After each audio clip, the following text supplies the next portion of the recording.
everybody, and welcome back to Season 2, Episode 19 of Mindclickers, where it's time to click both heads in 2021.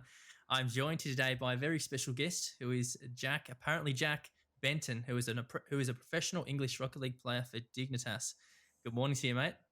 Yeah, how's it going on this fine English morning for you, man?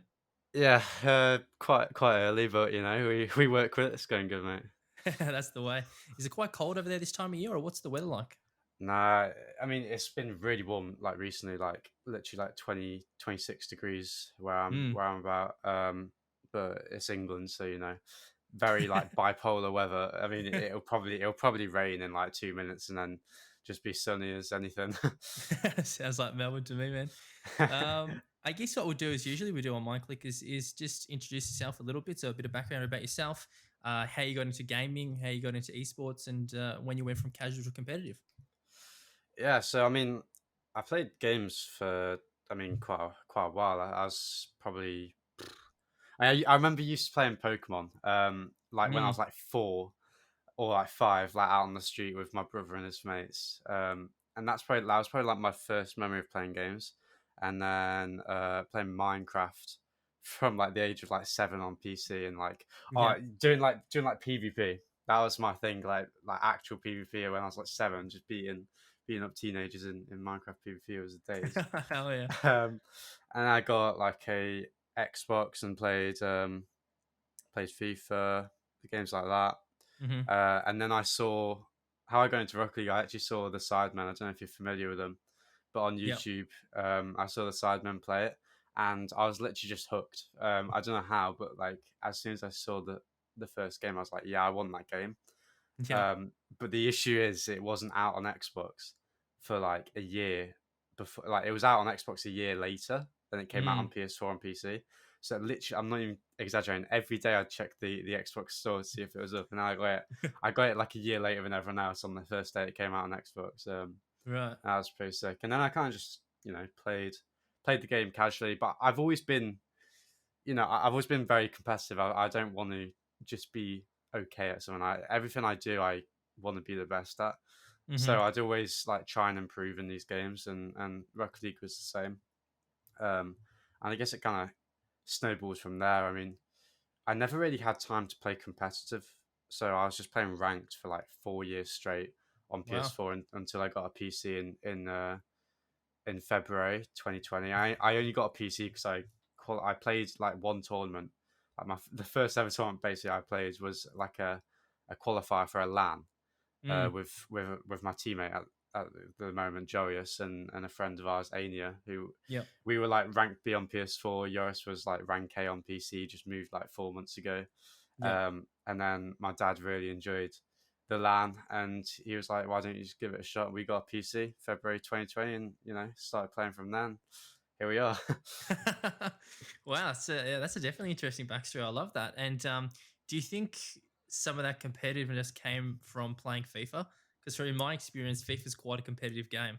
So do you think that from It playing actually FIFA, came from sport because right? I played tennis for like at a decent level for like since I was 6, just turning Brilliant. 7, until I started rugby basically, so until I was 16. Hmm. So probably like 10 years pretty much. And obviously training like 5 times a week for that and playing tournaments or whatever. Like Yeah, you have to be competitive, don't you? So that's it. um, yeah, so that it's probably came from that mostly. But FIFA's a definitely an interesting game for raging and competitiveness. For sure, from what I've heard, at least I've played a little Yeah, bit of FIFA, but not too much of it. But I don't yeah, recommend it. Don't recommend you it. get hooked straight away. I Yeah. know a lot of my friends play it, and they're pretty obsessed with opening packs and stuff, and that just sounds like, Ugh, oh heck, it's like gambling. typical EA. So you made the switch from PS4 to PC. How was that switch? And obviously the biggest impact is increased FPS, right? So how Hmm. was that switch? And you know, is there a real reason to play Rocket League on console? I mean, it was mad. I mean, like I remember the first day Yeah. of getting PC, or the first few days. I was like, "Oh, I've gotten worse. I've like, what have I done? What?" Because it was so smooth that you just wouldn't Yeah. be able to control your car at all. And after playing on PS4, for 4 years. I mean, I was like rank one and everything on PS4, even though I just didn't play tournaments at all. I was just like a ranked warrior. Hmm. And then like I was just like I played a little bit of six mans here and there on PS4, and now I played like a lot of six mans on PC. Yeah. And after a few days, I just started noticing like mad improvements. Yeah. But I just wouldn't touch 1v1 was my issue. And then after 2 weeks of playing PC, I was like, okay, this is okay, but it's not as big of an improvement as I thought. And Hmm. I played 1v1 and got number one in the world in like 3 days. And Wow. on PS4, my highest was rank 4 in the world. Hmm. Um, and obviously rank one on PS4 like by a mile, but like I was never able to get like anywhere close to rank one. But then PC was just like shot that up straight away. Yeah. And yeah, the difference is mad. I mean, it's 144 hertz is the main Hmm. jump. It's crazy, but yeah, it's sick. Yeah, hell yeah. And I guess later on, we'll jump into, because some of our listeners on Mind Clickers probably aren't too well versed within the Rocket League category and the Rocket League genre, and I guess what it looks like at that competitive level. So I guess later on we'll try and go in a little bit depth in regards to ones and six mans, and Mhm. the biggest comparisons between those two. But so currently, what I've been thinking about is, so how old are you at the moment? 17. 17, right. So in regards to that, so what did it look like, I guess, having that conversation, because are you currently at school, or are you Yeah, yeah. primarily So pursuing? nah. So like I don't know if you're familiar with the like English education system, but it's like 11 to 16 is like high school, and then 16 to 18 is like the next step. We call it college. Right. But like for America, college is our university, which is like Yeah. 18 to 22 years old, around that age. Yep. So yeah, I'm 17. I'm going into my second year of college in like 3 months. I literally just finished 2 days ago. So Well, right. yeah, we're starting the second year soon.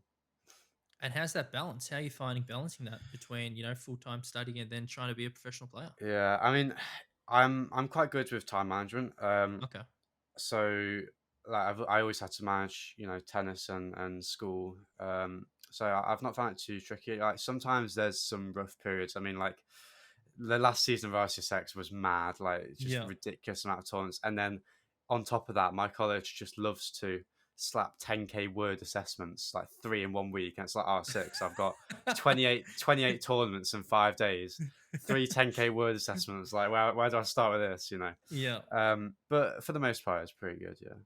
Yeah. So you've been able to, I guess, find a balance between juggling those two and, really, try and organize yourself in Yeah, that yeah. regards. Yeah, Yeah, I that's mean, definitely.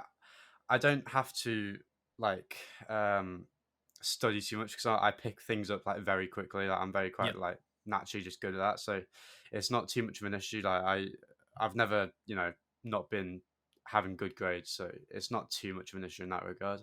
But Mm. it can get tough sometimes. I mean, I see it for other people. If you don't manage your time well, you can get caught up. But yeah, Yeah. it's not really like that for me, so I'm Yeah, lucky. for sure.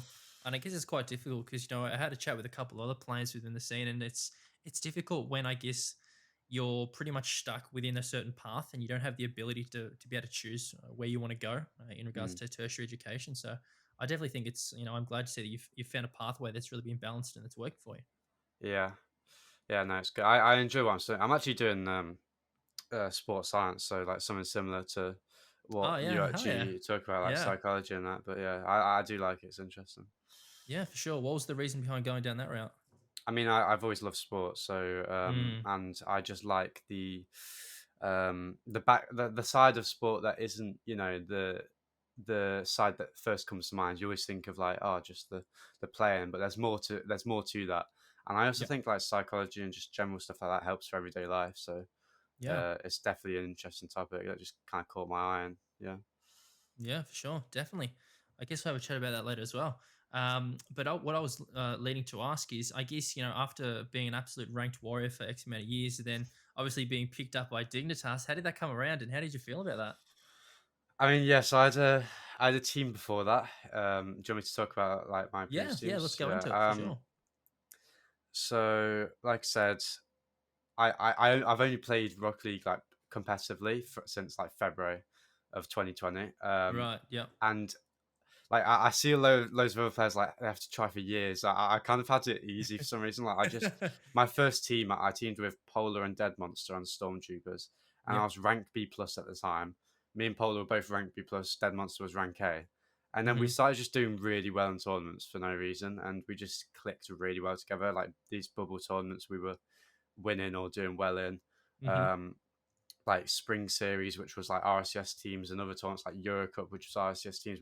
We were like placing really well in those tournaments, like top 12, Oh wow. like placing ahead of some RS or RCS teams. And at this point, RCSX wasn't announced, and we were just planning on having to play RS quals. Mm-hmm. And we were like one of the top kind of teams that were expected to make it, which was absurd. Like I wouldn't even guess that after like literally 2 months of starting to play competitively, like we'd be in that Yep. position. But and then yeah, we did quite well in our first split of RCSX. We got top 12 in the first regional, which was insane. And then somehow we didn't even make the second regional. Oh And right. then the third regional, I think we placed like top 20. Yep. Um, and we were disappointed because we didn't make the major, but like overall we placed top 20 in EU for a team where it was three bubble players and one of them hadn't even played Mm-hmm. competitively. It was a good run, and then I guess Dig kind of Panzer saw that. I've been friends with Yoris for 3 years now. Yep. Um, like proper friends with him. I've played with him loads, so he probably helped me out get on Dig. Yeah. And Panda saw it, and they looked through replays. They saw that I was a player who had potential, and yeah, they decided to ask me to try out, and it went pretty well. There we are. Hell yeah. And I guess, when you went into your first regional, how did that feel, that competitive feel, I guess, from coming from somewhat like being a ranked king into Yeah, going into your yeah. first regional?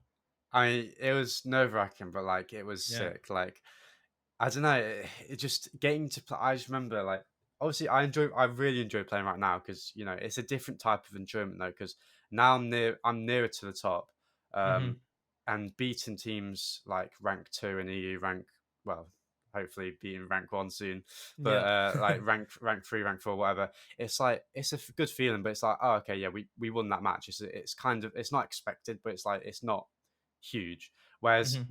when I was in that team with Stormtroopers, that was like so fun, just because getting to play these RSS teams, you go in with no expectations. Like we should Right. lose this, right?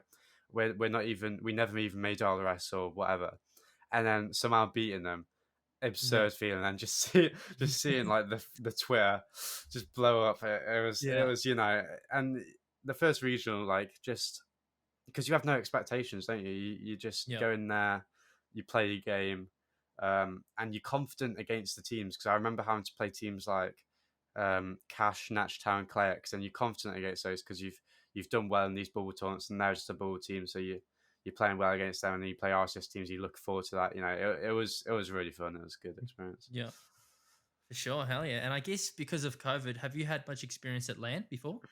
All right, so I actually wouldn't be playing if it wasn't without COVID because I would have still carried on with tennis probably. But it Right. was it was a mixture of lockdown, which made me stop playing tennis, and I was picking up a lot of injuries, which was making it become not as fun, and I wasn't being able to play Mhm. at my best, so I was getting frustrated at that. Yep. And I wanted to channel that competitiveness into something else like this, which I enjoy. Mhm. Um, and lockdown helped with that because obviously we were inside all day. Yeah. We couldn't go out and play tennis, like that was just killed. So I had time to ground the game, and um, but yeah, I mean, so like previous LAN experience, like I said, I didn't play tournaments. Somehow the only tournament I ever played really was a qualifier for a LAN. It was called Rising Stars, Rocket Baguette Rising Stars. Mhm. And then they did did a sick job with that tournament. It was like a Netherlands qualifier because the two teammates I was playing with, like I said earlier, was Joris and a player called Ania, and Yep. they're both Dutch. So we were playing teams like Echo Zulu in like the final, and at this time Echo Zulu were in RS, and we somehow Right. managed to beat them. It was mental, and then we didn't even know that was a qualifier for a LAN, and then we just got a message. I was actually on the way back from a tennis tournament. I got a message in the car. I was like, "Oh, do you wanna come to France to play against these three other teams of the winners of these other qualifiers?" I was like, "Yes," and then my parents allowed me. My dad went with me, Joe Sanania, and that was my first and only LAN. We placed third out of 4 teams, and the teams Hmm. were it was us Nordvind, which had players like Sebadam, Al Dente, and Data, so they're like old time good players. Yeah. And then teams like what was that name? Exalti, which had Carrion on it, who was Right. ROS. And I think he was going into RCS at the time, so this was Hmm. quite a big deal. And then RJM, oh no, Team Vertex they were called, which was Coca, Rizex, and Domain, and they placed quite well in ROS. So they were Hmm. good teams. We placed third out of them, but it was a sick experience. But yeah, that's my only LAN. I can't hope that Coca clears up and we can go to more. Yeah, for sure. And I guess, taking that background in tennis from when you used to play, and obviously you used to probably do tournaments in that, Hmm. going into your first LAN, could you sort of relate that kind of pre-game stress and pre-game mindset to playing at LAN in Yeah, for Rocket League? sure. I mean, it's yeah, like it's obviously in person. It's a Hmm. different experience because obviously the environment's different. You've got a crowd there to Yep. watch you specifically, and it's like it was like 1,000 people Yep. just in front of us, and it was quite mad. But it did help. I mean, I was still nervous, but like you can relate to it. Yeah, it's a similar kind of pressure, but it is also different because like you're not used to playing Rocket League, you're used to playing tennis, but Rocket League, Yep. like playing a game in front of 1,000 live people watching and then a few thousand on Twitch. It's a bit of Yep. a weird one, but you get used to it. Yeah. You're I probably actually thinking played like, better. who I would have actually known? played better on LAN. Yeah, true. Yeah. So did you guys have a coach that went with you, or was it just you three? Nah. We were literally just we played this tournament for fun. We Oh, were right. completely just for fun. Why not? I was in Spain at the time, and I remember it. I was like, I got out of the shower. I was like, I saw this on Twitter. I was like, oh, do you want to just play this? And they were like, oh, I don't know. Oh yeah, do it. Let's do it. Yeah. So it was just for fun, and we just somehow made a LAN out of it. And if I didn't play that tournament, I wouldn't be playing competitively in rugby today. It's kind of Yeah. crazy Wow. how things like that work. Yeah. The Because butterfly effect, all right? yeah, because my dad enjoyed it so much that he wanted me to get a PC. He was like, yeah, why don't you just give it a try? I was like, yeah, all Mm. right, Yeah. I think that's the best when you have supportive parents, right? That can yeah, invest, because you see it in traditional sports a lot, where I guess there's so many parents that come down to the local football field, or local rugby field, and then when it turns to gaming, it's like completely different mindset, right? That mindset's hmm switched, and it's like a completely different atmosphere that's happening. And I think it's awesome to see that your parents are really on board with that and really providing you with that support. yeah, definitely. I couldn't ask for better parents in that regard. Really, they're really like all for it. So I'm very Yeah. lucky. Awesome. I guess some other things I wanted to kind of tick off is obviously in terms of player performance, and in regards to we have our pillars of performance, which pretty much entails your nutrition, hydration, exercise, sleep, stretches, Mhm. and I guess just maybe just kicking off with stretches. So do you have any kind of pre-game warm up, or anything you do to really get ready? Um, if I don't really have that much of a routine in like regards to like physical activity. Right. I probably it's a weird that we're talking about this because I want to look into it more. I want to look into like the Mm. perfect sleep, the perfect proper schedule. Like, I have a rough schedule, but I need to make it more outlined. Yep. Um, if I'm because I struggle with cold hands a lot. Right. And one thing I need to look into it more, but I think like one thing you can do is like physical activity to kind of boost that up and Hmm. make you warmer. So a few like press ups here and there would is probably the only thing I kind of do before playing. Yep. If I have cold hands, but I can't just hop on Rocket League and warm up Use in that that as your regard. warm up. Yeah, I do need to. I want to look into stuff like that more. Yeah. But yeah, no really stretches. Not really. No, Yeah. but Sure. I For reckon sure. it could help. I reckon it could help. Is that something you do with your players? Yeah, so that's actually Uh, made for CJ and for K Dog. I actually made a pre-game stretching video, so I can actually send yeah, that to you probably later on or something. It's a sure. YouTube link, so you can check that out. And they use that. They actually used that, and we used that before going into I think Spring Regional Event 2, and then we won Regional Event 2. Mm. And then they're like, "Oh heck, these are pretty good." So I got the tricks, mate. Got the tricks. uh, But I guess on the flip side of that, how important is it to warm up in game for you? How important is it to jump into free play and just drive yeah, around and hit some stuff? I mean, I'm a player. Like I need like I need a decent warm up. Like if Right. I just hop on Rocket League right now, for some reason I'm just not good. Yeah. I'm a player like I have a lot of like natural talent in the game. I think because I've always just been good, even on like PS4. I just improved faster than everyone, but I've always needed more hours. Right. Like in the past 2 weeks, especially on PC, I couldn't really have that on PS4 because I honestly didn't really play much. I don't know how I was like at the level I was because I just couldn't play that much. But on Mhm. PC, I have to play like at least 70 hours past 2 weeks to keep up a good level. Right. Um, and I know, and then it's different for everyone, isn't it? Like some players, Mhm. there's like players like Archie in the EU. He thrives on like 30 hours. Yeah. So you know it's different for everyone, and that's fine.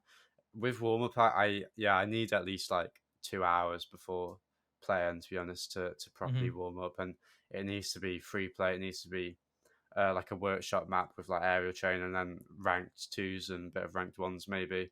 Mhm. I'd never play ranked threes. I think it's terrible, but but yeah, I need a decent warm up before going into like actually playing properly. Yeah, for sure. And I guess, before going into like a tournament or even at LAN, were you able to warm up or, because there's a lot of players Oh, who can go into scrims or they can, or, they need to find a scrim before the big day, right? oh And they can't find a scrim. So it's like they can't do anything yeah. physical. And it's like, what do I do? Right. Well, this land, I mean, Rocket Baguette, they did a good job with the land. One Yeah. thing I wish, like, Oh, here we go. we thought we thought we'd be able to get there. We'd be able to like practice on the computers for like 30 minutes an hour before. Now, mate, straight. Literally, we got there. It was like, oh, Georgia, which is our team name. You're up. I was like, what? Bear in mind, first time ever playing on PC. Me Yeah. and Anya, first time ever playing on PC, 240 hertz monitors. We literally we got there. We played our first series, just not warmed up at all, and we lost 4-2. Bear in mind, it was versus Team Exalti, which was with an RLS player, Hmm. well, two RLS players actually, and a good ball player. But 4-2, it was a decent result. We just weren't warmed up.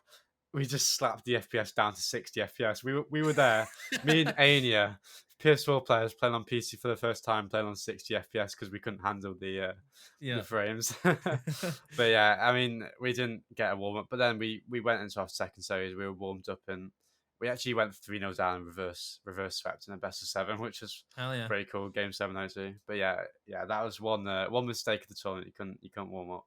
Yeah, for Bit sure. annoying.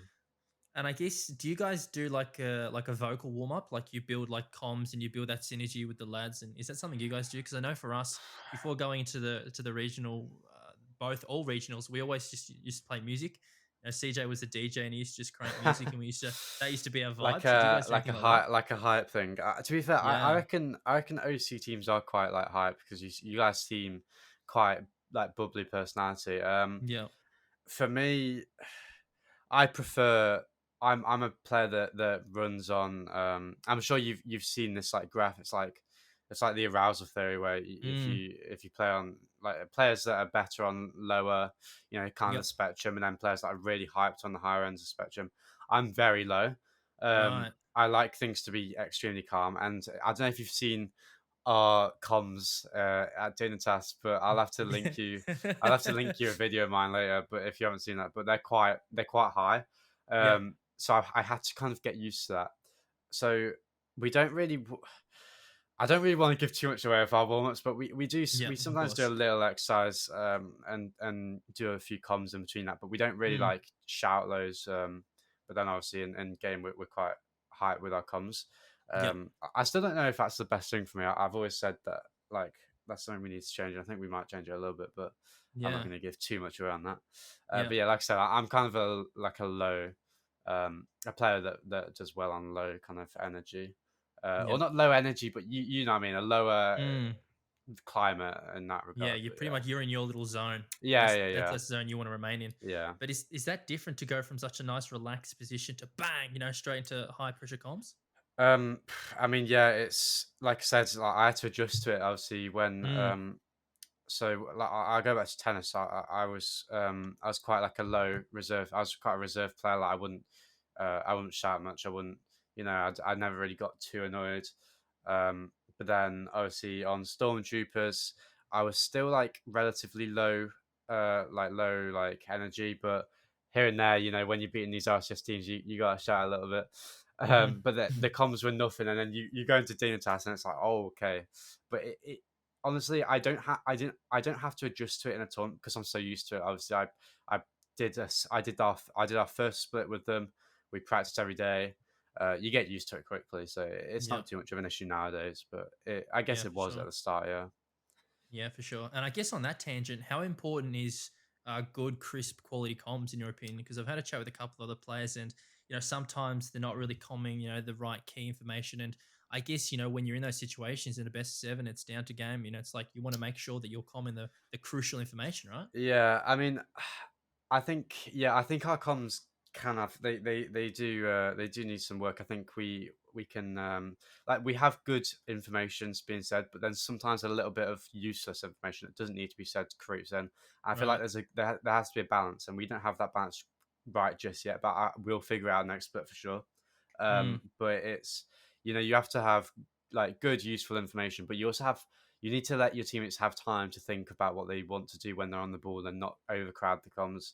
And I also honestly think Rock League is I mean I don't watch too many other esports, so I'm not too familiar, but like I hmm. genuinely think Rock League is the game where you I don't think you need comms as much as people like vouch for it. Right. I know some teams like some quite decent teams. I mean, I think Magnifico. I don't know if you're familiar with Team Atomic, Hmm. Demensa and Greasy back in um, RCS season, like the first split of RCSX. I Yep. heard somewhere that they played a regional with no comms and they did really well with it. Wow. And like honestly, we've experimented with no comms at Dig and some scrims to warm up, and it actually works better than you think because it forces you to think about what your teammate's doing, and Right. it forces you to think about your positioning more and how it's going to benefit your team. So Rocket League is a bit of a weird game. I honestly feel like comms can they're not as necessary as people say, but there's two sides to the argument. You got to get some useful information here and there, but I don't Mm, think it needs to be like too much. But then you go into like other games. I think it's like League. I watched like a comms video and it's like mental. It's crazy. yeah.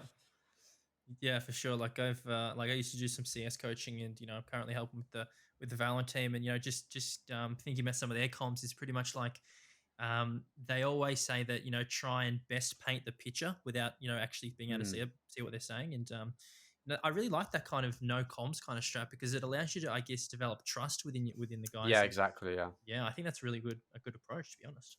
Yeah, it's an interesting one. I feel like it can be played about with a little bit more to see what's right. I think a lot of the things in this game they're very untouched. I guess you could say like the game's Mm, only been out for 5 years. I know it's like a decent amount of time, but I think there's a lot of things that can be worked on and people haven't like noticed. So yep. yeah, it'll be interesting to see where it goes a little bit with the comms in that regard. Yeah, for sure, definitely. And I guess another element that I wanted to have a chat about is this whole idea of sleep. And so do you have a current sleep routine or a schedule or anything you stick to? I mean, I try to get 7.5 hours at least. Hmm. Sometimes when there's like so I tweeted out like a few weeks ago. I was like, is there a way you can run perfectly fine off low sleep? Because I don't like wasting time. I Yeah. wish you just didn't have to sleep because like Yeah. you'd be so efficient. Imagine that'd be sick. But like there is no way you can kind of work around that. You need a good amount of sleep, Hmm. and that is different for everyone. I'm sure you know. Like some Yep. people they work fine or they work better off 6 hours of sleep. Some people need 8.5. Some people need seven and a Yeah. half. And I've still yet to find that. That's actually genuinely one of my things. Like I'm not even saying this. That's one of my things that I'm gonna do this summer is find out like the perfect amount of sleep that Mm. I need. And it could be something weird like 7 hours 15, like but everyone works differently. But like, yeah, like I said, I try to get 7.5 hours, especially on tournament like days. Yep. But there's no use to. One thing I found is there's no use to doing that if you're gonna break it up elsewhere, like Mm. even on non-tournament days, because it's not. So let's say like I'm not gonna lie, didn't get a lot of, of sleep last night. I got like 5 hours 50 because Yeah. I was up till quite a late time. Just I needed to do something, and I had this call at 9 a.m. my time, obviously, so I was forced to get a little bit lower hours sleep. But that's what I mean. You can't. I shouldn't be like like breaking up like that. I don't think that's how it works. You need to Yeah. set it and get 7.5 every night because it's about consistency, right? Consistency, Um, 100%. if you get 7.5 hours every night, you wake up, you're confident your body will be performing right. You're confident your brain will be Mhm. performing right, and that's what it does to you. It's just confidence. And obviously, it's like neurological like effects, like psychological, physiological effects. Like Yep. you will perform better, but it's also about confidence. I think, in that your body will do the right thing. But then when you've done what I've done, it's like you've got 5 hours 50 this night. You're going to get 8 hours that night, and then Yeah. there's a tournament. There's 7.5 hours. It's not how it works. Yeah. You're not just going to wake up like, oh, I've got 7.5 hours. That's perfect. You need to be consistent every day with it. So that's Yeah. something I think that's something that everyone could improve. Mhm. Um, but yeah, I've had quite a few chats with people before this. Even last night, I was talking to someone about this. Like, Yeah. I'm gonna try to stick to that over the summer and see what it does. Mhm. Because I think it can. I think it makes you happier as well. If Yeah. you're consistent with routine, because it gives you a solid base to work off. Whether that's like happiness or competitiveness, whatever you're doing. So Yeah. yeah, but yeah, 7.5 hours is what I try to get before tournaments. Really. Yeah, for sure. That's brilliant. And I think that's fantastic that you're actually acknowledging that, because I think that there's a lot of players that are kind of like, yeah, it's all right. I'll just get like X amount of hours. And they're not really holistically, looking towards that and, trying to find Yeah. a balance that works for them. And, I guess as you mentioned, it's especially difficult when you have tournaments where they might be an early start, like a 9 a.m. start, and you have to be boom, ready to go as soon as you wake up. Exactly. Yeah. And that's difficult to do for some players, right? Especially those that stay up to 2, 3, 4 a.m. and then wake up at usually like 12 p.m. or something. It's like Hmm. that balance isn't there. Yeah. I mean, like I said, it's different for everyone. I mean, some people, they might play better like that, but I don't think they would. I think everyone would benefit off having a set amount of hours per night. Getting up Hmm. relatively early each day. Um, yeah, like it's definitely an important thing to think about. I think it also helps because I study kind of this kind of stuff, so it Yeah. also helps in that regard. Like I'm also naturally just very interested in it. Hmm. I'd like to like start reading up on like more like that, more stuff like Yeah. that. But some people just don't, they don't see it yet, and I mean, everyone's different, but I think it does help everyone really if they Yeah. properly focused into it. Hey, one step ahead of the game, man. One step ahead. Exactly. I guess another one that we can try and tick off is this whole promotion of exercise. And I mean, I'm pretty sure you're pretty across that, especially with tennis. So, obviously you mentioned you had some injuries earlier. So you still participating in any, external recreational exercise? So honestly, I'm not even that good in that regard. Like I've kind of stopped. I'm not gonna lie. Because I'm yeah, I need to. I sometimes go out for runs, but I need to get Mm. more consistent. Like I said, this summer you've caught me out. You've done the interview at a wrong time, man. You need to do it after. We should do one Hey, after this is summer. motivation. This is All right, motivation for summer. we need to do it before one. We're gonna do Before one and post. after, yeah, Yeah. and we're gonna see if I've stuck to what I've said. But I want to get like do an hour run a day. I still do like I do like a lot of just like body weight exercises still just to keep up like physical strength. And Hmm. so I do a decent amount of stretching, like foam roll and stuff like that. Yeah. But like I said, I need to still be a little bit more physical active. I get too caught up in being in my room all day and working towards like my Yeah. goals on my PC and stuff. But it takes a lot of time. But like, yeah, I need to get better in that regard. But I still value it a lot. I value it. Mm. Despite what I say and what I do, I still value it. A lot. I think if I woke up, like it all ties together, doesn't it? If you got, I'm sure you're going to talk about nutrition, but if you Yeah. had a good amount, a good meal, a good diet every day consistently, and then you get a good amount of sleep, and then you get a good amount of water, and you also exercise the same amount of time or similar times before tournaments, you've got that routine. It's about consistency, and Hmm. you're setting yourself for success, really. Um, and that's something that kind of need to work on. I'm sure I'm not the only one. I'm sure no one really does it perfectly. Yeah. But yeah, I value it a lot. I just need to do it. Man, I reckon you should come on Mind Clickers and you can take my spot and you can do my interviews. Yeah, I think it's fantastic to see that you're acknowledging that, man. Because Yeah. definitely, I've had a chat with some previous players and a couple of other guys. Even a couple years back, and there hasn't been not really that consistent kind of story that you've kind of brought a narrative upon. And I think that's fantastic to Hmm. see that you're, I guess, holistically addressing all the areas. And I think obviously working towards looking at doing sports science obviously contributes to that, but I think it's Hmm. fantastic. And I think it's yeah, actually really surprised and I'm really glad in that way, to be honest. Yeah, no, it's an interesting topic. I mean, it's quite like Mm, or under thought about. That's not even the right term, but we'll go with it. It's 9 a.m. Who cares? yeah. But like, it, it's if you're feeling good, you're gonna do well, and that's whatever it is. Mm, I've always noticed like if the sun's like really hot outside, or if it's just a blue sky, I'll always play better in game because like I'm looking at it, it's a nice day. hmm. The room's bright, like it looks. You're just feeling good. You're feeling better. You're just gonna feel better in game as well, or in sport, whatever Yeah. you're doing. So yeah, it's an interesting topic for sure. Yeah, for sure. And so do you have anyone that does like performance coaching or like psychology or anything at Dignitas that like Um, helps you, assist you? I don't even. So obviously we've got Verge. He's the coach in game. Hmm. We've brought on. All right, Dig. If you're planning on announcing this and you've not announced it, then unlucky, mate. You've took too long. But yeah, they've brought in like a quite a high level sports psychologist. Hmm. Um, Unfortunately, it was just coming to the end. It was literally like halfway through regional three, I think, when we like brought him on, and we haven't Yeah. really started fully working with him. I've had a couple conversations with him just to get to know him, Hmm. but he's very very good, like very qualified at his job, and it'll be interesting to see what he kind of brings to the team. Hopefully next spurt or next as the season, whatever it is. Yeah, Um, brilliant.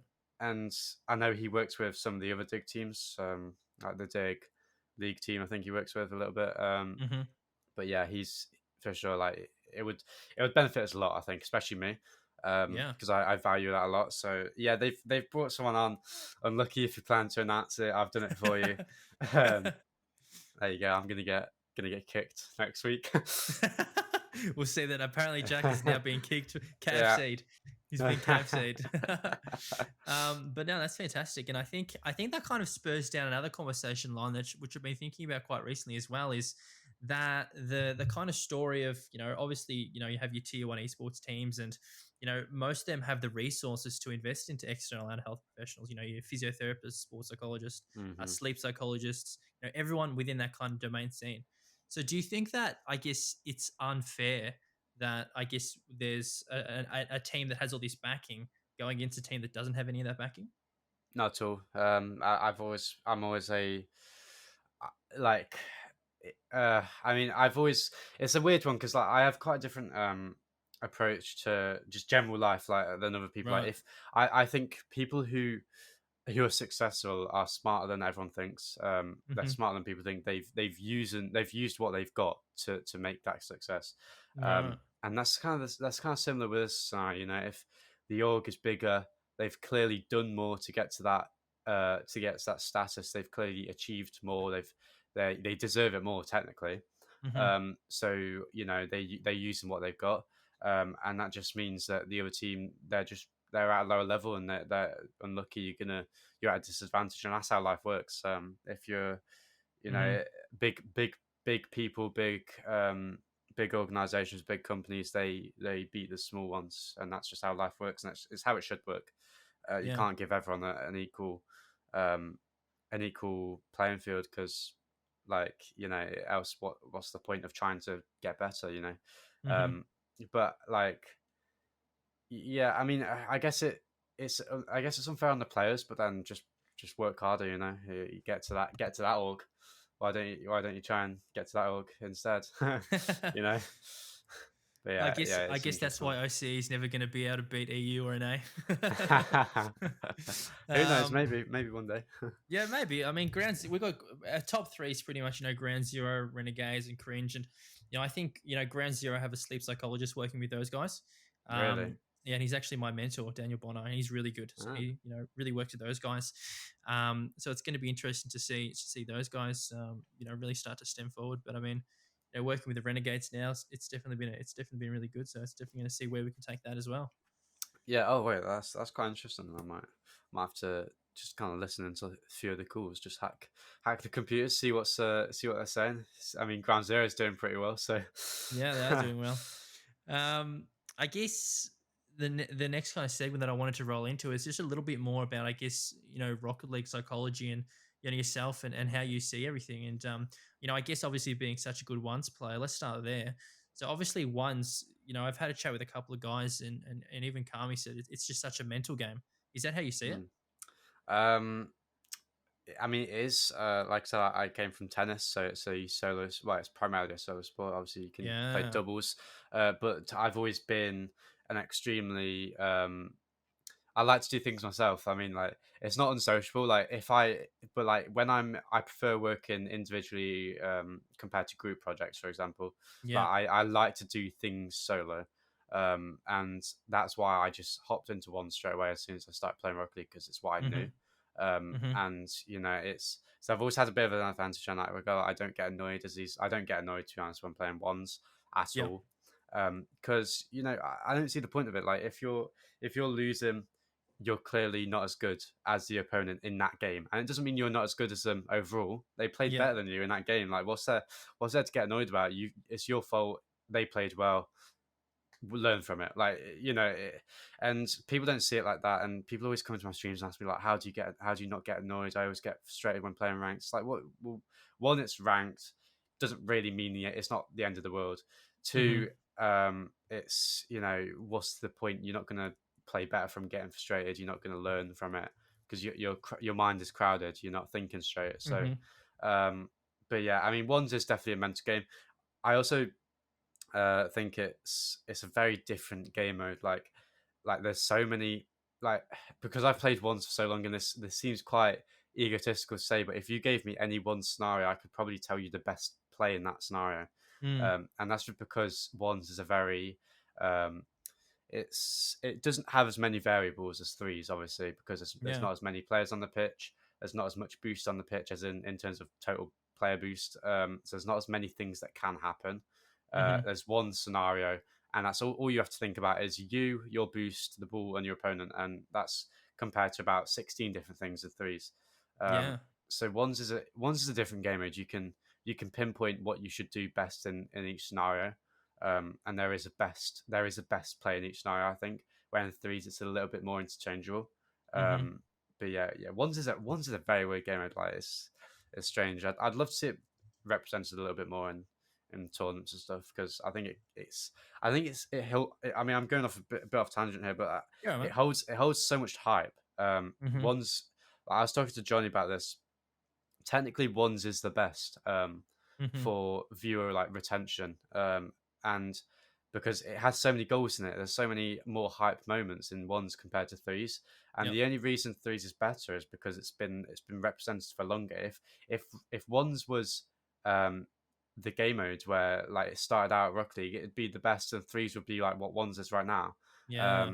And you also, I feel like with threes it also does have an advantage in terms of personality. Like, I feel like players, they can be themselves a little bit more and like showcase their personality because they're with other people. Like players get to know, or fans get to know them a little bit better because they're like working off each other's personalities, and you see them at lands with each other, and it's like a cool kind of thing to see people working together and being friends with one another. Mhm. So that maybe that's something that ones doesn't have. Yeah. So possibly that's why it's liked more among fans. But yeah, ones is a it's an interesting game mode for Yeah, for sure. Oh, Jackie boy, if I could reach out and give you a fist bump, I would right now, man. sure. Brilliant. Yeah, I love that answer because, funnily enough, I'm the one that really loves ones as well. Like, threes is good because I come from a StarCraft background, and Mm, StarCraft's pretty much, one man army. It's you versus mhm, them. And everything in between that is up to you, and it's pretty much an even playing field right at the get go, right? And as soon as you start, it's just pure skill, which what differentiates yourself between the opponent. So I Exactly. think that perfect mindset of being able to incorporate, as soon as you go, it's everything that's up to you, and if you overstep or if you overdo something, that's on yourself, and you learn from that experience, and I think that's crucial, and I think being able to explore that and work on that and be exposed to that environment where you can see those vulnerabilities and then you can work on them again and again and build that repetition up is when you can become a better player. Yeah, I mean, I've always said ones is the best to improve from for a starting player up until you get to honestly RCS because um, you it's just it's factually correct because you're hitting the ball more, so technically you're Right. improving your mechanics more. Exactly. Because obviously, if you every time you hit the ball, you're slightly improving your mechanics in some way, Yeah. and it also teaches you, like you said, you see your mistakes more often because every time Yeah. you concede, that is down to you. Like in twos, I'm not gonna go back to the like classic blame teammates, but sometimes it is their fault, and you won't It learn from just every is. Yeah. goal. Yeah, and that's just how it works. Is sometimes it's your fault, and your teammate won't learn from every goal. But in ones, you have an opportunity to learn from every goal you concede. Yeah. So it's definitely the best for improvement because you can point out what you did wrong better and you can fix that more easily. hmm And do you think that that comes down to, I guess, people don't want to feel like they're not as good as they think they are? They go into twos or threes, or knowing Yeah, that I can rely on my opponents because maybe I'm not the best, but there's even maybe a self confidence doubt about their own abilities and their own skill level. maybe. I mean, I think about it more as if like they never played it when they first started Rocket League. They went into twos or threes more, Yeah. so they're more used to that. And it's what you're comfortable with. You're going to be better at what you're comfortable with. You're going to be more confident at what you're more comfortable with. And I think it's just kind of reluctance in some regards as well. Like some people don't want to play ones, and I also think once you get to RSS level, if you've been playing twos and threes to get there the whole time, you might as well stick to it. I don't think you're going to gain that much from playing ones. But Yeah. I also think if a ones player gets to RCS, they're still going to gain more from ones because they've built their playstyle off of that. So for me, for Mm, example, I play best when I'm grinding ones, yeah. and then I stop grinding ones for some reason, and I start playing a little bit worse, and I'm like, okay, well, get back to that because that's what you've done all this time to improve. So Yeah. keep at it. You know, it's what you know. Um, so I don't think it. I'm not one of those people where it's like, oh, you need to play ones because you don't. There's plenty of players that are good RSS players or the best RSS players without playing a lot of ones. But hmm I also think you're missing out on key skills.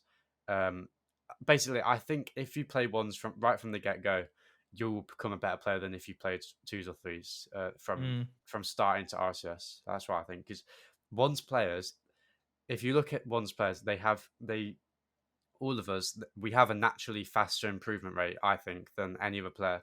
You look yeah. at me. I had an extremely fast improvement rate. I still do. Joris had an extremely fast improvement rate. First Killer had an extremely fast improvement rate. Monkey hmm Moon was the ones main for on PS4 for a while. Right. Extremely Yeah. fast improvement rate. There's so many players, and there's obviously a few scenarios where these top ones players didn't quite make it into RCS, but there's more so that they did. hmm So yeah, I think it's an important game mode, but I don't think it's worth a player like Turbo, for example. I don't think he's going to benefit from playing ones because he's not built his playstyle off that, Yeah. and that's fine. But I do recommend players starting out or players anywhere from if you're not RCS, play ones.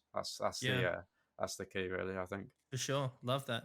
And I guess if you chip away and you grind ones for such a long time, is it difficult to make that approach then into going to six mans? Because then you've got to worry about two Oh, other people on your definitely, yeah. team. Yeah, I mean, I was like, so on PS4, I was like, people call me a ones main still now. Like that's fair because like people know me Yeah. from ones, even though technically ones is like by far my least played game mode. But people still know me as that, and that's fine. But like I was like a proper ones main on PS4 and Xbox. Like, oh yeah, I Yeah. started on Xbox. Yeah, I did say that, and then I moved to PS4 in 2016 Christmas. But yeah, I was a hard ones main. Yeah. And then when I started playing PS4 six mans on PS4. I got to rank B, I think, Well, I think I might have got to B plus when I was first introduced a little bit, but I was Yeah. not good at threes because I just couldn't. I just didn't understand it. I couldn't rotate well. I couldn't position well for it. My aerials were slightly lacking. Hmm. Even when I moved to PC, my aerials were lacking. My position was lacking. My rotation was lacking. My Yeah. decision making on 3v3 was lacking.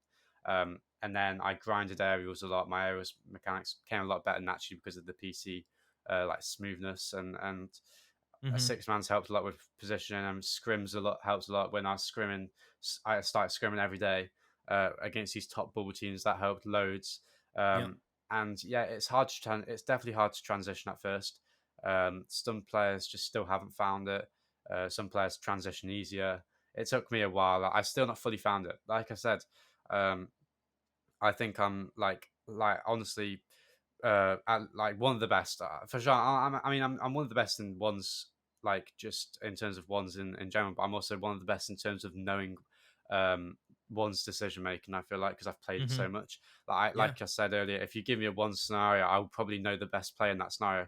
If you give me a Yeah. three scenario, I'll have my hands up right now and say I probably won't know the best player in that regard because Yeah. I've just not had the experience yet, and that's fine. You know, it comes with time. Yeah. Um, and players, especially me and Joris, we're very good players. If after with that experience, we will for sure get a lot better.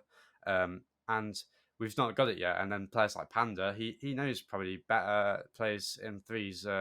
He might not be as mechanically gifted as me and Joris, but he's definitely like more knowledgeable in what to do in certain Hmm. scenarios and threes, and we can learn from that and improve from it. And we have, and we'll continue to do so. But yeah, like the transition is hard, but it's doable for sure. Like some players Yeah. don't do it. There's some ones players that I'm not gonna name off because that's a bit harsh, but they haven't fully or they never really fully transitioned to threes. But Right. everyone's different, you know. It takes everyone longer to improve or longer to learn things. Yeah, for sure. Definitely. And I guess another thing I wanted to pick your brain about was this whole premonition of ladder anxiety. Because obviously at the end of the day, ranked is a big thing for a lot of people, and just seeing that the fact they're in SSL or GC or even C or even Diamond is big Hmm. for some players. And queuing up is that feeling that, hey, maybe I'm going to drop down, maybe I'm going to go div down, and or maybe I'm going to go a div up, but that div down is the one that really just hammers into their mindset, and it's like, oh, I don't want to play because I want to stay at the same rank and I don't want to lose my thing, and maybe Yeah. the other guys are just going to dig into me because I went down a rank. And how do we start to brute force that positive mindset in regards to rank to look at it as a learning opportunity? Yeah. So I mean, I actually I'm gonna put this into RCS because I played. Oh yeah, it was around December when when like Dignitas us we were playing at our best. Hmm.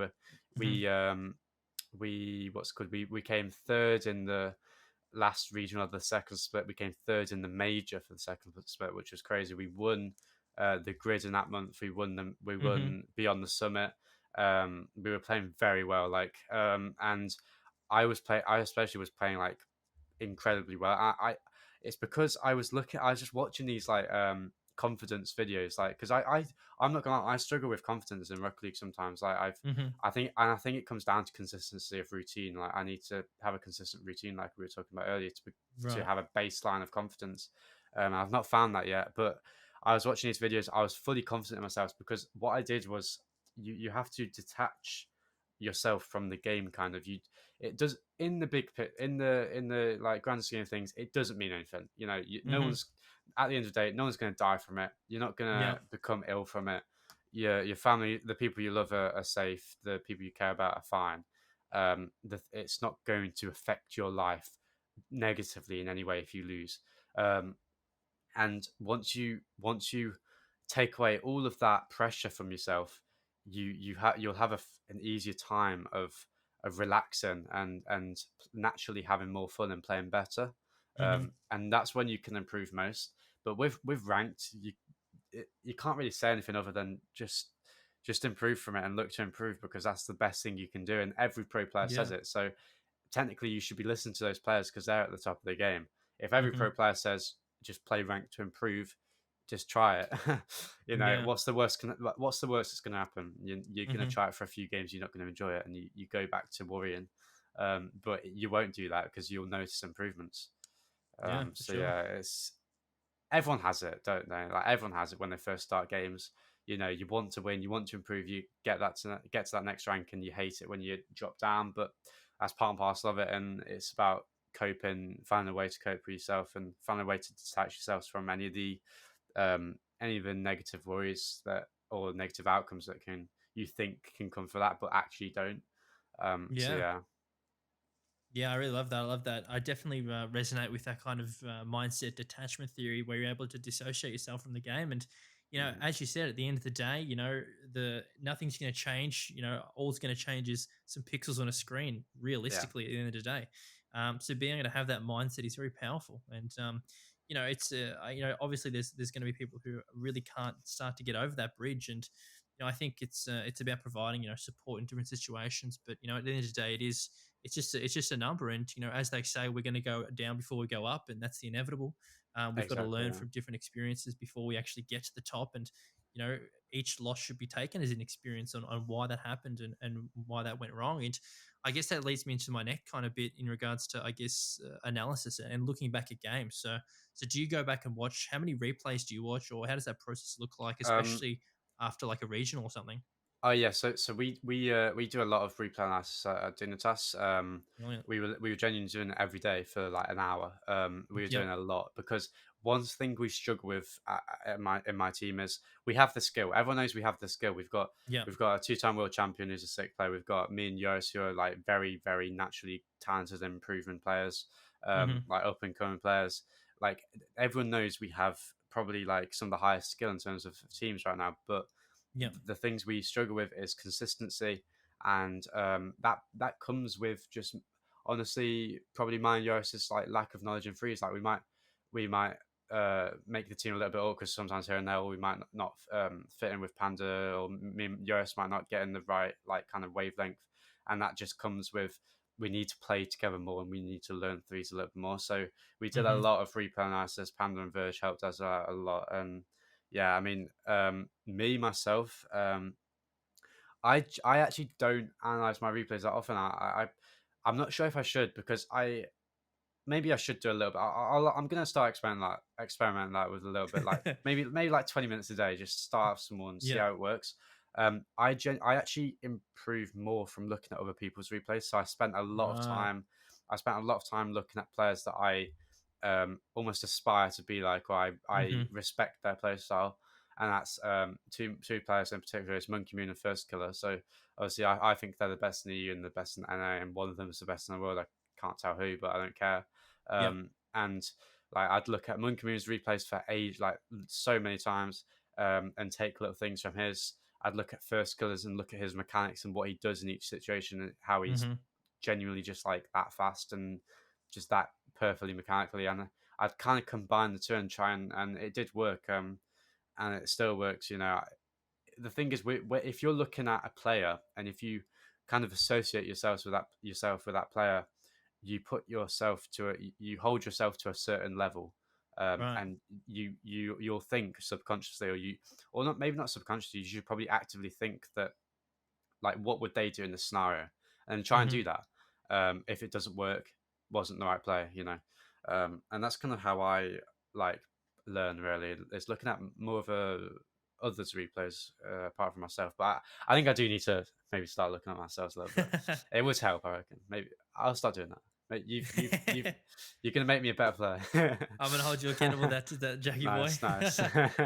Yeah, I definitely agree. I definitely think that it's very individualized in regards to replay analysis, and over at the Renegades we have a very different approach in regards to sitting down as a team, and then taking away and each individually looking at their own replays, and I think that's crucial when you have that ability to sit down as a team and look through a replay analysis and understand what went wrong, and why that one went wrong, and most importantly, what could we have done better or different. And Yeah. that's the things that you take away that lead you into the next game, and just little bits of information that's extracted in order to ensure that future performances are a bit better. Yeah, I think also like one thing that is very undervalued. I don't think any teams do it. I mean, we hinted on it and we said we would do it, but I don't think we've properly done it at Dig. Is looking at your teammates' replays, because one thing. Mm, So the reason BDS are, in my opinion, the best. Well, they are the best in the EU, maybe the best in the world, yeah. is they have the individual skill. We all know that Yeah. the players are insane, but they also just know each other. If you look at their replays, I don't know if you watch Hmm. them, but they honestly like when their teammate is about to hit the ball, they know exactly what they're going to do with it, and they position Yeah. themselves perfectly for that. And it doesn't mean it doesn't matter if it's the person next to them that's about to hit it next, or the person behind them, like covering third man. They always just position themselves perfectly for each other's hits, and I don't think they looked at each other's replays, but I think they're just stupid. Like I just think they're stupidly good at the game. But I think that is something that we said we would do at Dig. I think it's something we need to do a bit more, and everyone should probably do is watch your teammates replays because Hmm. if you learn what your teammate will do in certain scenarios, you can position yourselves better for that, and you can predict that perfectly almost. Yeah, for And that sure. just you'll all become more fluid with each other and what you're going to do. So that's something I'm probably going to do. I'm taking away a lot from this conversation. That's good, man. That's good. Yeah, hell I yeah. And I guess that kind of comes back to what we chatted about earlier, right? In regards to trust and having that yeah rapport and synergy with your teammates as well, right? yeah exactly yeah. I mean it's all part and parcel of it, right? Yeah, for sure, definitely. Um, what else? So another thing that I guess a big one actually that brought up, which was a listener request, was dealing with toxicity and salt. So how do you deal with a troll or a toxic or all that kind of hmm stuff? So I'll talk about like because obviously I assume the view is this a viewer question? Do you say like Yeah, yeah. So yeah so yeah currently they're in I think they said they're in champ trying to yeah push so into they mean GC. ranked, right? Yeah, Yeah. I'll talk about ranked and then I'll talk about like also like Twitch chat trolls and stuff like that. Okay. Yeah. Yeah. Let's do the Yeah, it's double. like Let's in do the dub. yeah in ranked like obviously you get players being toxic to you, but realistically, um, you're not going to see them again, or you might see them again, but you're not going True. to see them IRL. Like, who cares? Just or you need to have an ego. Like an ego isn't very important. People always associate an ego with a bad term, but I mean, it's if you look at the Hmm. definition of an ego, it's basically everyone has one. Yep. It's just different levels, right? And you need to have some sort of like a good ego that you don't care what they say because in the long it doesn't mean anything. Like, Yeah. who are they? Who are they? Like, they're just some Who are guy. they? Yeah, Yeah. they're just some guy that's Q and T's, right? And it's a very tough thing to advise on, isn't it? Like, because we can just say, "Oh, I just don't care," but like everyone cares. Even myself, when I get like a toxic teammate, it's like, "Oh, mate, shut up!" Like, and you kind of get thrown off by it. You're like, "Oh, maybe I'm Yeah. playing bad," and everyone does it. So, yeah, I mean, honestly, turn chat off. Hmm. Turn chat off. Why not? Yep. Turn chat off, and yeah, literally turn all chat off. Like even teammate chat. Like if you just even on kickoffs, you'll be like, oh, but then we won't communicate who goes on kickoffs. Well, Yep. just don't go on kickoffs, and if they go, just let them go every time. Yeah. And you'll still learn from the game, and you won't have to deal with these toxic players. And yeah, you'll play a lot better from it. Honestly, just Hmm. that's the only real advice that you can actually give for that regard. Unfortunately, I don't know if you've got anything that you can probably talk about more in terms of dealing with ranked teammates that are toxic. Yeah. But Yeah, yeah, well, it's a weird one. I think disabling comms is probably the biggest one that I advised Yeah. a couple of my players do in the past, and I actually read a blog post for the Mindclickers website in regards to dealing with toxicity and salt, and for that blog post, I interviewed a League of Legends grandmaster, and hmm they adopted something that I did back in my StarCraft 2 days when I was pushing into grandmaster as well when I was in Masters, and that was as sinister as it sounds, it's to think that the troll's life whoever they are outside of the game, their life is the absolute worst. Like Yeah. they have borderline, like everything is completely the worst thing they could possibly be, and Uh-huh. they're just venting, they're just taking that out on you in the game. So Yeah. by adopting that mindset, it helps you to kind of even feel sorry for them in a sense, Yeah. Yeah, yeah, and that to be honest, helps. that is good. Yeah, that is a good way. I mean, and it could be true. A lot of time, It could be true. you find these players, they are unfortunately the ones that they deal with some weird stuff IRL and they can't take it out in a game or something they can Yeah. control.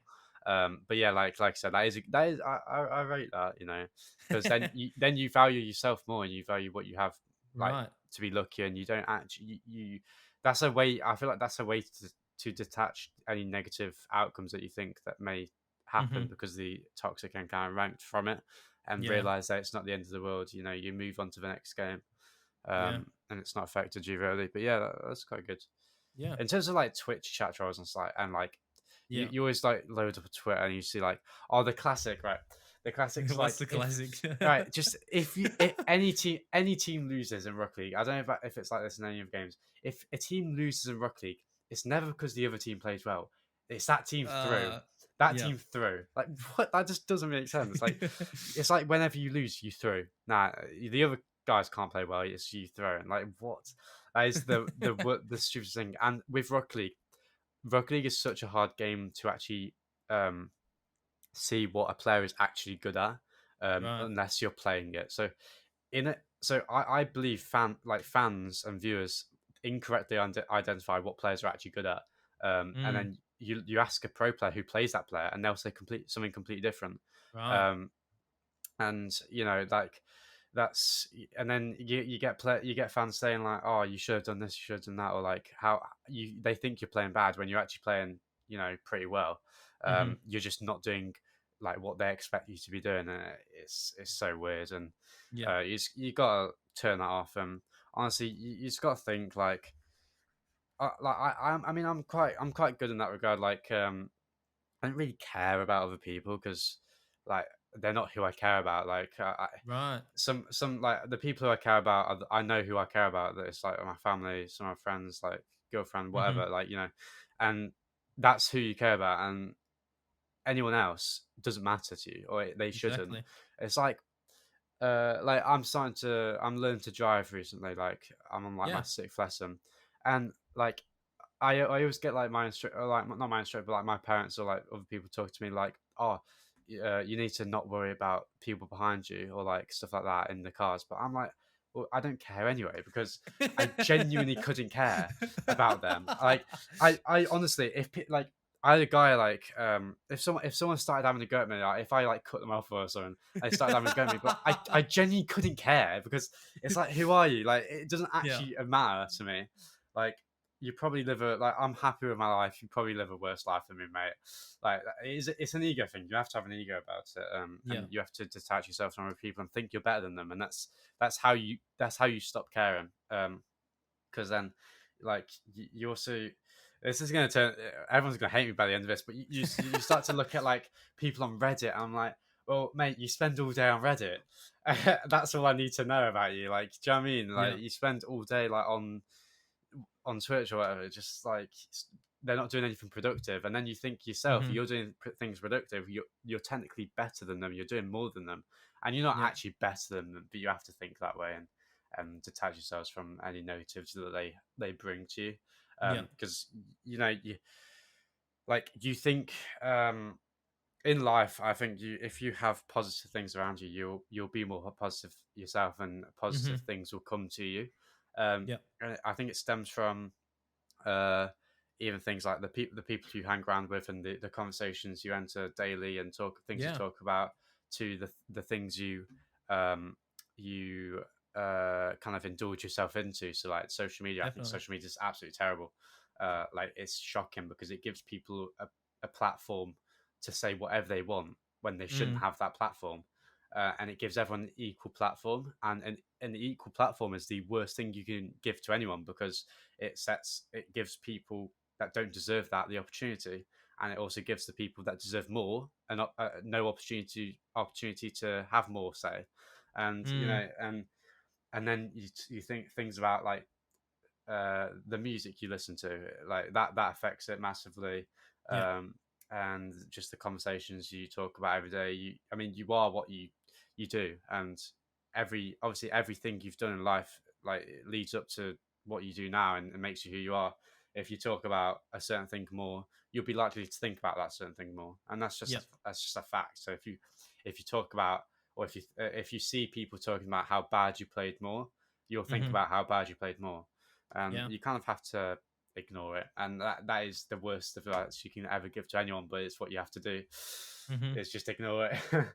Yeah. It's For hard. It's sure. hard. It's hard. It does like I'm not perfect. Like I still load up Reddit after a match sometimes and be like, oh, okay, apparently Jack, you missed that open net. Sick. I know.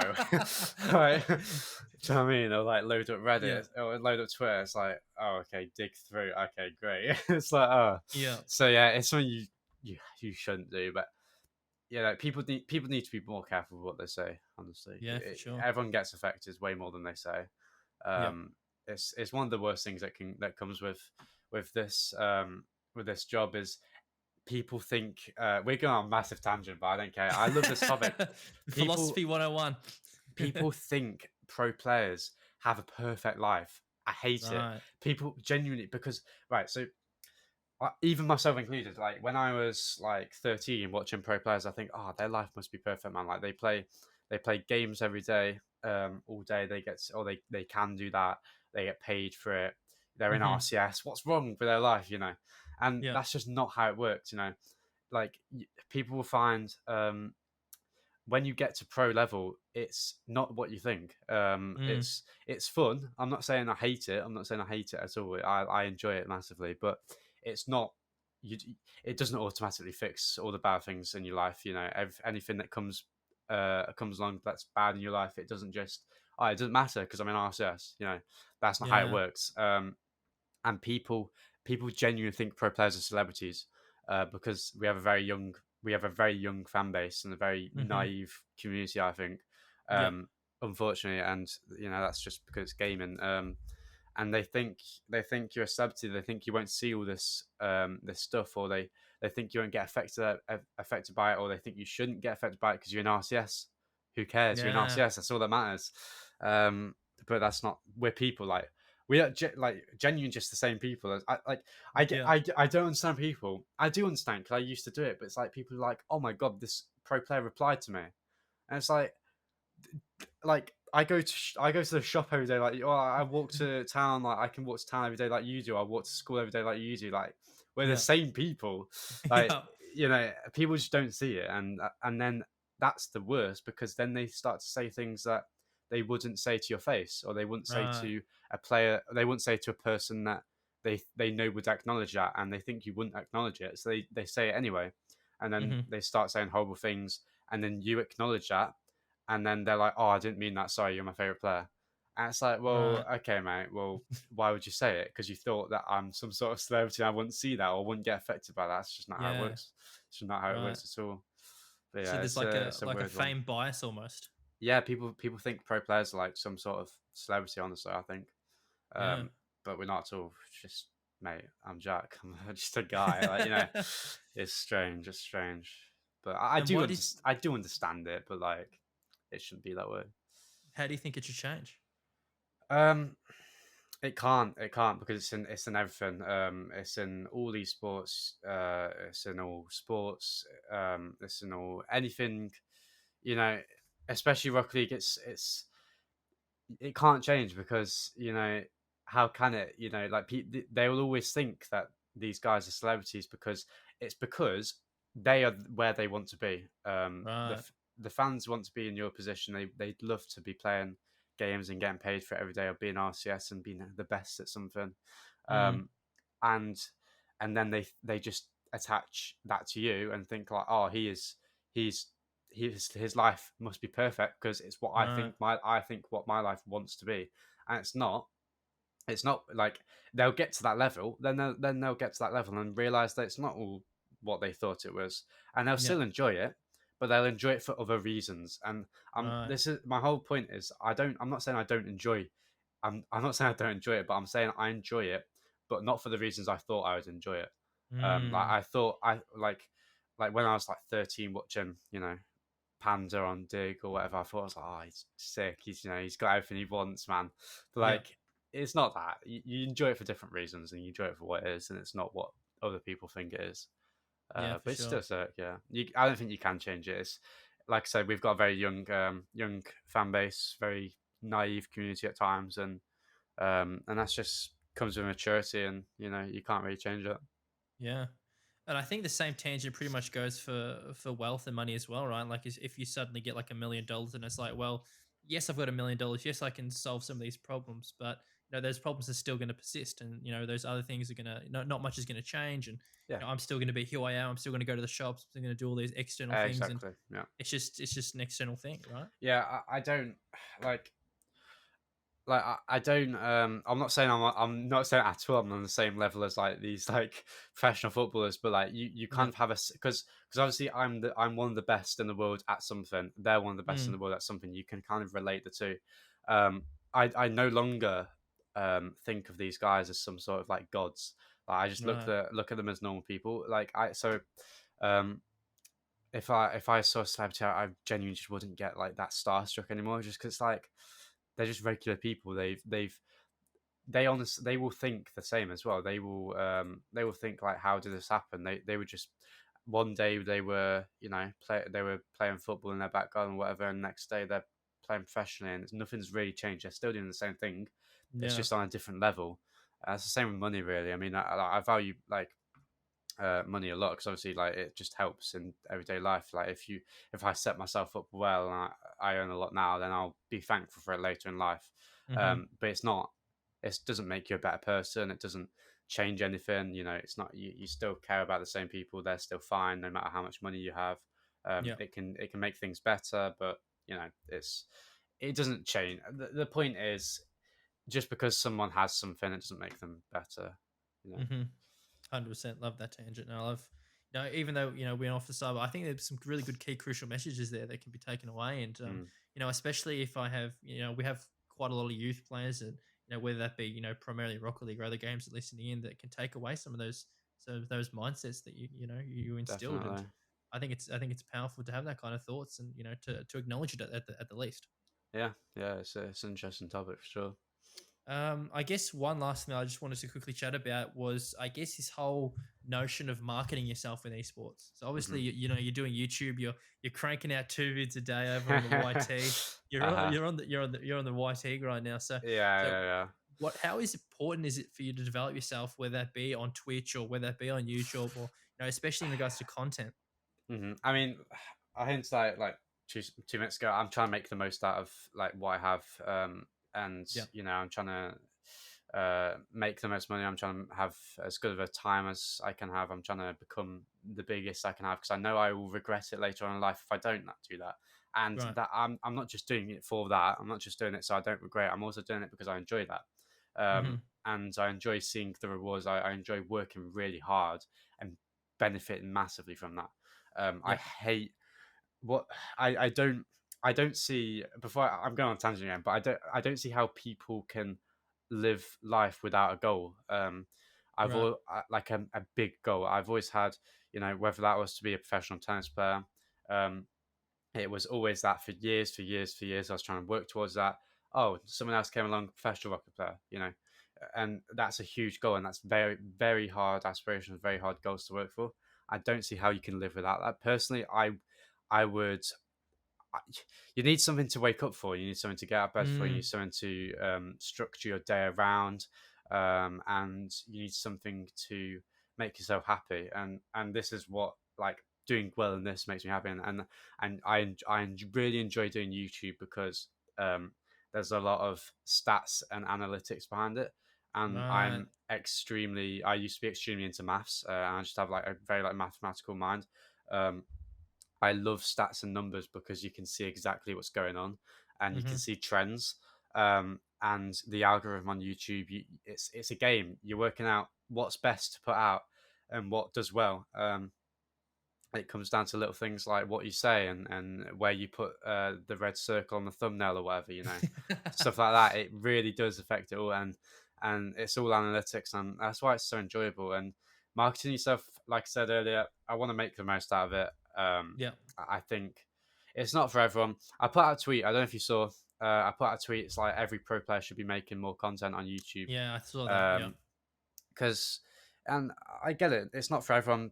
People aren't motivated by the money or by the status or whatever, but some most people are, I think. And people, they think it's harder than it actually is. Like, Yeah. obviously I have an editor now, so it's not that hard. All I have to do is record. I have a thumbnail designer, so it's not that hard. I have to send them the thumbnails that I want to be created. But like, pro players, I think they're quite lazy, some of them, because I had a lot of messages from people, and it's not laziness. I'm not saying the people who message me are lazy, as I'm going to fall out with a lot of people, but like it's just they're not too sure of where to start, and you just kind of have to Right. throw yourself into that. And but yeah, going back to what you said, I value marketing stuff a lot. You'll see me on all social medias. I started so I've got a Discord, so obviously I try to be as active in that. Well, I'm not really that active, but I try to be. Yeah. I've got a TikTok. I've got someone managing my TikTok for me. I've got an Instagram. I started Instagram yesterday. Actually, I've got someone managing that for me now. Hmm. I've got a YouTube which I'm uploading twice a day. I've got like a shorts channel where I'll upload clips. Yep. Um, and what else we got? Twitter, obviously, Reddit. I try to be active on that. It's about engaging a community and making a community for yourself. Yep. And this is why I do these sorts of things, because it gets people to know you, right? Right. Um, and like I'll say yes to most things. Like if people want to interview me, then yeah, let's do it, because it gets your name out there, and that's the biggest thing. And I also enjoy it, but it also gets your name out there, and it lets people know who you are, and that's a big thing when trying to build a community. And Hmm. I want people to be able to watch my videos and have fun, and like, because I get quite a lot of comments saying like, oh, you're the I always go into work and I come back and watch your video every day. Right. It's like a daily thing now. It's like, that's kind of cool to me, how Yep. you're impacting someone's life positively. And I'm not saying like, oh, I'm making their life perfect, but it's just that little thing. And I used to have that, like, you'd come home, or no, every day before school I'd watch a squishy video. Yep. um every day, squishy two's video, one's video, three's video. It's like sick just seeing them play ranks. And it's just little things like that, just to start your day or to end your day, and stuff like that is cool. But yeah, I do value self marketing, because marketing yourself, because it helps with getting the most out of contracts in orgs and stuff like that. And that's me Right. saying that. That's me saying that, and not a lot of people will say that. People hate to talk about the money side of things, or like the business side of things, but it's part and parcel Yep. of it. If you're a bigger personality, you're going to get more. You're going to get more offers. You're going to make the most out of it more. And like I said, I'm here to make the most out of it. I'm not letting this opportunity go to waste, because like I said, I'll regret it, and I'm not stupid. I know that people will regret it. So Yep. yeah, 100%, yeah, man. I respect and it. it's fun. It's so fun. I'm not gonna lie. Like, Twitch is all right. Sometimes I get annoyed at my chat. I'm not gonna lie. People, if you're watching if you're watching this and you're in my Twitch chat, I hate you. Not gonna lie. Like, half the time, some of them are idiots, but in reality, I do actually like them. But YouTube is fun. YouTube is very fun. Just seeing the stats and analytics. Like I said, I'm very like analytical person. I like that side of things. Yep. Um, it's so fun. I'm addicted to it. I'm addicted to it. It's so fun. And I guess the big thing there in regards to analytics and the YouTube sort of stuff is for those people who start off and they only get one or two views or they get no views, and how do they push through that grind and just stick with it? Yeah, So where's the I motivation get come from? yeah, I get this question a lot, and I get like the Twitch, like, how do I grow my Twitch channel? And Right. unfortunately, I'm not a good advocate for that, because I came from a one scene. I had everything given to me. I had Right. as soon as my first big tournament was, I qualified for Fusion. I don't know if you remember the Fusion tournament Johnny Boy held. It was like a Right. Yep. 1v1, 2v2, 3v3 event, and me, Paul, and Demonster, we shouldn't have qualified, and we actually did, because I played ones. I was really good at ones, so we had an advantage over the other teams. We managed to qualify, and Right. instantly, um, before that, I was getting like 10 views on my streams, and then as soon as I qualified for that tournament, I got like 60 viewers. I was like, this is insane. And then bang, day after that, 300 viewers, and it's just been like that ever since. So Yep. unfortunately, I'm really not the best advocate for like giving advice on this, because I just didn't have to do it, because I was Yeah. given Right. it. Same with my YouTube. I started my YouTube channel when I already had an audience and when I already had a community, Yep. Um, but I can kind of attest to consistency on YouTube or Twitch. It's all about consistency, Yep. and it's because YouTube is algorithm based, which Mm. means that it's a bot who obviously decides which videos get pushed out to larger audiences, or which videos get pushed out into people's suggested feeds and stuff like that. I'll give a little overview quickly. It's basically there's a few things you can do if your video has things that are similar to other videos that are doing well.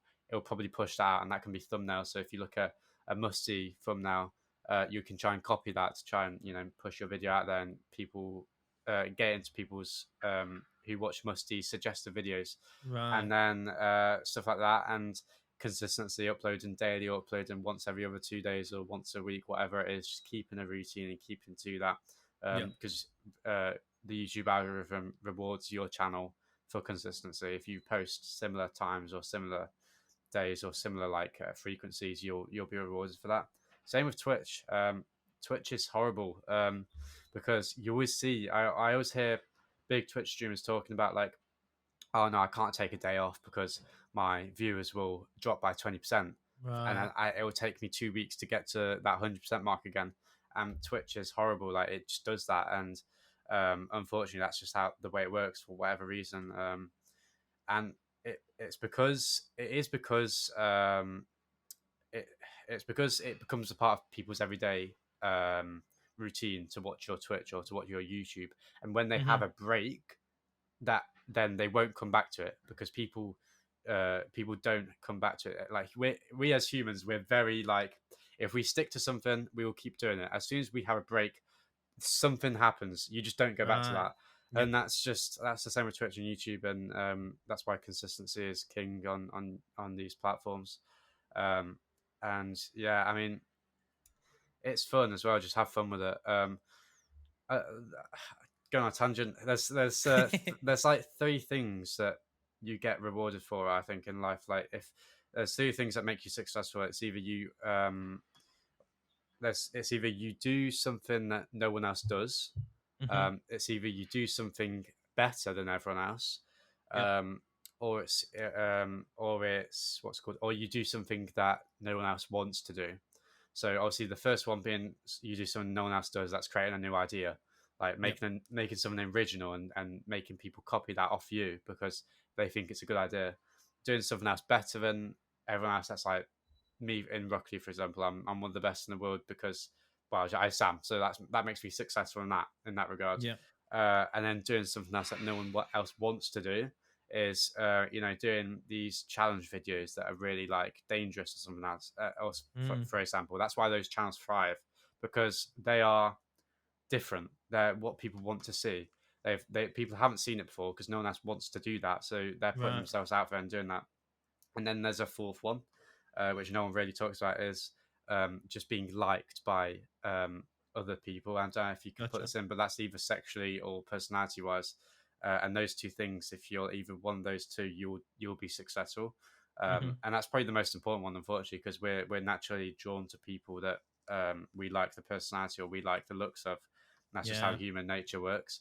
Yep. Um, and obviously we can't change the looks, so you have to work on the personality side, and you need to be hype, or you need to be what people want to hear. And I'm not Yep. the most for that. I'm not a good example for that because I'm not the most, like, I don't shout every time I score a goal. I actually just don't react, which is Right. terrible for YouTube and Twitch. But then you see a channel like Arsenal's. He got like 400k subs in a month or something stupid like that because he's like reacting to every goal and he's like shouting and screaming. That's what everyone wants to see. Yeah. So yeah, personality is a big part of it, and yeah, all those things they all play a part into doing well on YouTube and Twitch, really. Yeah. So I mean, I guess at the end of the day, it's that keyword just keeps popping up, and that's consistency, right? Yeah, Consistency for yeah. sleep schedule, analysis, Hmm. exercise, YouTube content. Consistency Yeah, is the big one, hey? consistency is king. It's king. Yeah. For sure, man. Well, as we, I guess, turn off the gas and start to roll down the hill now towards the end of the episode, I think some of the things we've covered throughout this chat is quite expansive, right? We covered a lot in regards to Oh yeah. your external performance. We had a philosophy class, probably a couple of philosophy lessons in there thrown in, Yeah. and even even just our psychological bit in regards to Rocket League and dealing with stress and anxiety and the ranked mindset. I think that was fantastic, and I guess for firstly, for everyone listening, where can we find you on all your socials? Well, on Twitter it's apparently Jack, but we're sort of an X instead of an A. So I've been scammed. Couldn't get the apparently Jack tag. Scammed. On Twitch, apparently Jack underscore RL. On YouTube, just type in apparently Jack, and my channel will come up. And yeah, Beautiful. I have my links all in my YouTube anyway, so you can find me all there. Fantastic. And I just want to give you the spotlight in this last, I guess, minute or so. And we have a lot of players obviously listening, trying to, push into the next level. And they can type into YouTube or whatever. How can I get better as a player? How can I do X, Y, and Z? And we know all those things. So do you have any tips to give some of these players, or any insights to give some of these players who really just trying to get to the next level and be a professional? Yeah, so in Rock League, I mean, like I've talked about a few times, playing ones, I do attest to that. If you play ones, Yep. you will naturally improve quick, and you have a faster improvement rate. And like you said throughout the episode, it's consistency. Yeah. It's better to play 2 hours a day than every day for a week, and play 14 hours in total than play 2 times a week for 7 hours. And Hmm. that's just human consistency. That's just what consistency does to you. It rewards you. Um, and have fun with it is the biggest tip, because people, or myself, I don't know, I can't say for everyone, but I think it is for everyone. I learn quicker when I have fun with something. Right. It's like in school, if you hate your teacher, you won't learn from the lesson because True. you're not having fun with it. So you gotta have fun with it, and that's kind of the three biggest tips. If you're wanting the actual tip, is to play ones, and to be consistent, and then also have fun with it is quite a big one. Brilliant. I really appreciate that, Jack. And, that kind of nice insight that really summarizes it for, I guess, a lot of players listening, even coaches, or, we got a whole wide audience that really listens in. So I'm really sure that they can take some of those key points that we detailed throughout today's episode into suggestion for sure. Yeah, for sure. Yeah, it's a good episode. One thing I just quickly forgot that Fever actually asked me to ask you is, where did the apparently Jack come from? Why Oh, apparently? okay. All right. So, on Xbox, my name was it was quite a cringy name. It was like Chase My Ace, because I was like into tennis. Oh I Lord. love tennis, Yep. right? And then I moved to PS4. I needed a new name. I wanted a new name. My brother's called James. He's 22, and his name on Steam was apparently James. Right. Nabbed. Mine. It's mine now. He's no longer Yoink. called that. Yeah, yoink. Mine now. Yeah. So I literally just stole it from my brother. Just slapped my name Beautiful. on the end. Perfect. All right, man. Yeah, well, I really appreciate you obviously spending quite a bit on my clickers today, and we talked about tons of topics. So I really appreciate all the time and effort put in today's episode, and I'm really excited for everyone to hear it, man. No, thank you for having me. I appreciate it. No worries. Take it easy and enjoy the rest of your day, man. You too.